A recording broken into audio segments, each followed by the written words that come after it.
Derivatives, my man, you can call them f prime. They just hitting up the slope of the tangent line. dy dx, changing displacement over time, derive everything, you can even prime sine. Difference quotient, delta x approaches 0. You just derived an equation, you're a math hero. Let's talk quotients. Let's think symmetric. If you're working with meters, be sure you're at metric. Now let's hit up the chain rule. It's nothing new. Just think dy dx times dx du. Now let's take these ideas and see them apply. This has real world use, man. This stuff's no lie. Take a look. You can derive velocity. I hope I have now piqued your curiosity. Meters over second squared is acceleration. This ain't new. In fact, it's way before our generation. 17th century, exact. This goes down to MC Hammer, yo. Get controversial. You gotta differentiate your views on a point.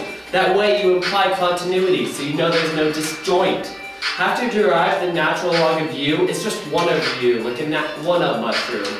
Got a hole in your graph, don't fret. It's only a removable discontinuity, but we aren't done yet. Insert one point if you want to repair. Use the chain rule to see how you fare. Out of the loop, work your way to the inside. Need to use the product rule, the functions are never tied. Sum it up, one's in its prime while the other is not, then flip it around so that the other is hot. Forward difference quotient, tolerance is placed last. Backwards, however, tolerance first, then the limit is passed. With only rectangles fill up a Riemann sums, add up sections of the graph to get your Riemann sums. Came from nothing, we rapid heroes. Real life integrals of 0. C-A-L, see you lust, mathematical flow so hot you left in the dust. Over derivatives, you're now a master. Just remember, go slow, ain't no need to go faster. Anti-derivative, wait, what did you say? It's simple, my brother. Just trust me, okay? It's like a derivative, just reverse your procedure and gotta be no big change in your calc demeanor. It's also known as indefinite integration. Just remember, a constant gets an insulation to the equation because it's got no derivation. See the correlation of my intonation, a math revelation for your math operation. Woo! MC squared in the house, y'all. Get around that F prime. Let's talk derivatives. Take a look at your books.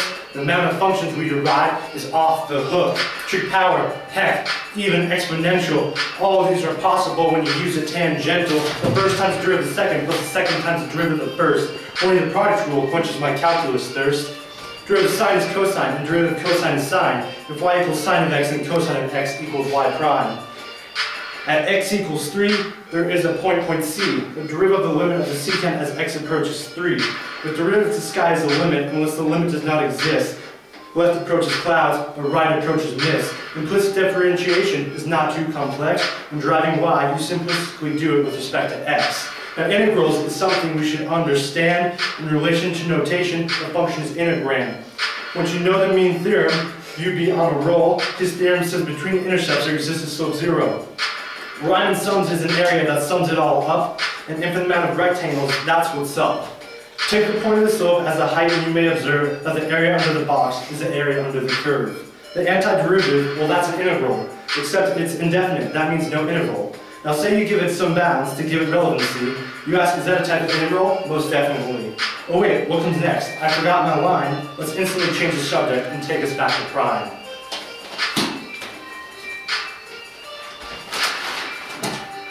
Let's move in, let's say you got a curve, use integrals to get the area you observe. By drawing some trapezoids, they can estimate, because remember, this line, it ain't that straight. Concavity affects the equation's rate, so trapezoids, they are close, but not ideal. To find the area, we gotta do it for real. Let's try drawing rectangles or Riemann sums, add their area up, here the integral comes. Oh wait, never mind, we're still off by a digit. Upper, lower, you can try and fidget. The simple answer is we gotta integrate. This is calculus, we ain't got time to hate. You just got school.